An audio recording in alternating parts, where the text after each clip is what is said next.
Good morning, ladies and gentlemen of the jury.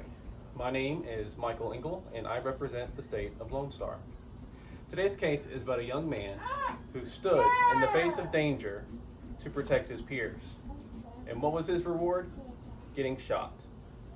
Avery Williamson was assaulted with a deadly weapon. Hundreds of people had gathered together, young and old, students and fans, at Lone Star A&M University. They had gathered there for a peaceful protest. See, the football's head coach had been fired for a 2019 season win-loss record of 1-11.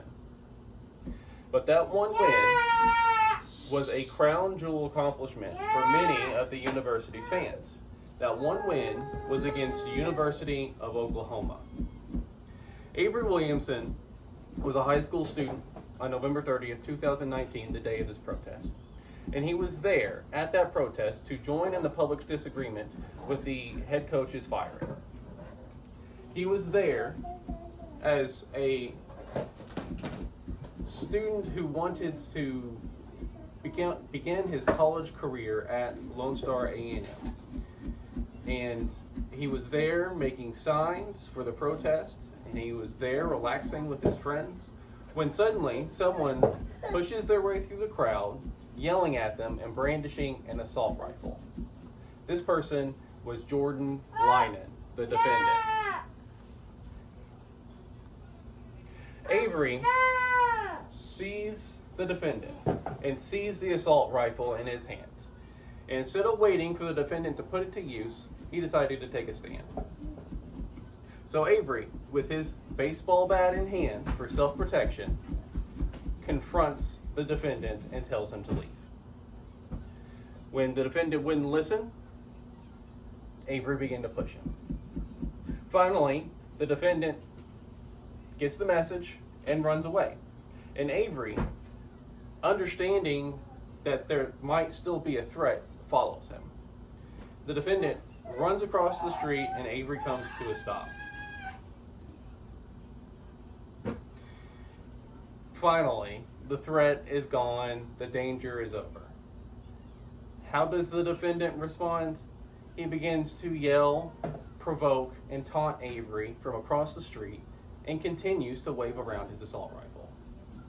So, recognizing that his duty was not done, Avery follows the defendant across the street. The defendant continues to run and runs back behind a nearby service station where, unknowingly to Avery, that is where the defendant has his car parked. Avery sees the defendant reach into his car, grab a clip of ammo, and insert it into his rifle. Avery is terrified. He tries to stop. He tries to turn around, but ends up slipping in the gravel and staggers as he tries to get back up. And what does the defendant do in response? He shoots Avery from 20 feet away and hits him in the calf. Avery Williamson was assaulted with a deadly weapon. Today you're going to hear testimony from Avery Williamson verifying these events. You're going to hear how the defendants threatened to bust his head open. You're going to hear from Officer Austin Brown, who is the lead campus investigator, who has been in this line of work since 1990. And he was there that day and witnessed the defendant point his gun at the crowd and taunt Avery from across the street.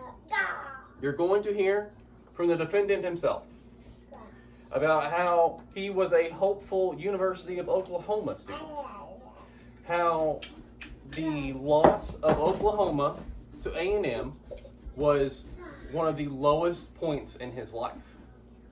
You're going to hear how he intentionally shot in Avery's direction and admits to hitting him in the calf. You're going to hear from opposing counsel's self-defense expert witness, who has been paid over $67,000 to examine the case and testify here today. See, opposing counsel is going to claim that the shooting was in self-defense. They're going to claim that shooting Avery Williamson from 20 feet away with an assault rifle was justified. But anyone can't just claim self-defense and then shoot whoever you want. That's not how our law works. They have to reasonably believe that the force is immediately necessary. Reasonably, immediately necessary. Opposing counsel was going to claim that it was reasonable to use an assault rifle against a baseball bat. Opposing counsel is going to claim that the baseball bat in Avery's hands from 20 feet away, while he's staggering to get back up, was an immediate threat. They're going to claim that the shooting was necessary instead of getting in his car and driving away. You're going to hear additional testimony from Officer Austin Brown, who is a Harvard graduate and who has co-authored 4 different books on self-defense.